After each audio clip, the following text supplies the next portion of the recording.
கும்பகோணம் ஸ்ரீவல்லம் கோனேரி ராஜபுரம் கூடிலிருந்து தோன்றிய கூத்தபிரானின் கதையை கேட்போமா? சமீபத்தில் சித்ரா பௌர்ணமி அன்று மே 12ஆம் தேதி கோனேரி ராஜபுரத்தில் 2200 நடன சிரோன்மணிகள் நாட்டியமாடி கின்ன சாதனை படைத்ததை வெளியிட்டிருந்தோம். நேயர்கள் பார்த்திருப்பீர்கள் என்று நினைக்கின்றேன். அந்த ப்ரோக்ராமை மட்டும் பார்த்துவிட்டு பல பேர் திரும்பி விட்டார்களாம். கோனேரி ராஜபுரம் நடராஜர் தரிசனம் கிடைக்கவில்லை, வரலாறு என்ன என்று 2-3 பேர் என்னிடம் கேட்டிருந்தார்கள். நான் ஏதோ சிறு வயதில் கேள்விப்பட்டதை தங்களுடன் பகிர்ந்து கொள்கிறேன். கும்பகோணம் காரைவாய்க்கால் ரூட்டில் புதுடியிலிருந்து தெற்கே 5 கிலோமீட்டர் தூரத்தில் உள்ளது கோனேரி ராஜபுரம். செம்பியன் மாதேவி மகாராணியினால் உருவாக்கப்பட்ட ஆலயம். செவிவழி செய்தியாக நான் கேள்விப்பட்ட தகவலை நேயர்களுக்கு தெரிவிக்க ஆசைப்படுகிறேன்.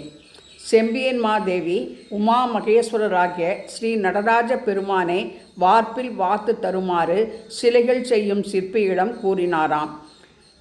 சிற்பிகள் சரி என்று செய்ய தொடங்கிய பின் பல முறை முயன்றும் சிலை சரியாக அமையவில்லையாம்.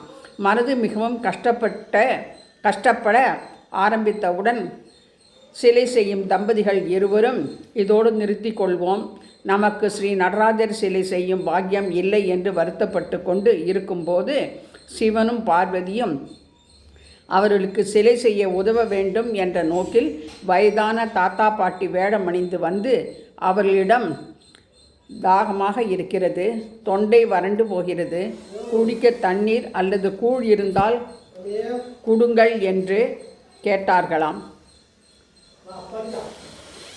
இவர்கள் தண்ணீரும் இல்லை ஒன்றும் இல்லை, நாங்களே நடராஜர் சிலை வார்ப்பு சரியாக அமையவில்லையே என்று வருத்தத்தில் உள்ளோம் என்றனராம். கூழ் கிடைத்தால் கூட போதும் என்று அவர்கள் கேட்க, கோபத்துடன் கொதித்து கொண்டிருக்கும் கூழினை காண்பித்து, இதோ கூழ் இருக்கிறது, எடுத்து குடியுங்கள் என்று ஆவேசமாக கூற, வந்தவரும் முதியவருமான சிவன் சுட சுட கூழினை பருகிவிட்டு, இனி உன் வேலை வெகு ஜோராக அமையும் என்று சொல்லி மறைந்து விட்டனராம்.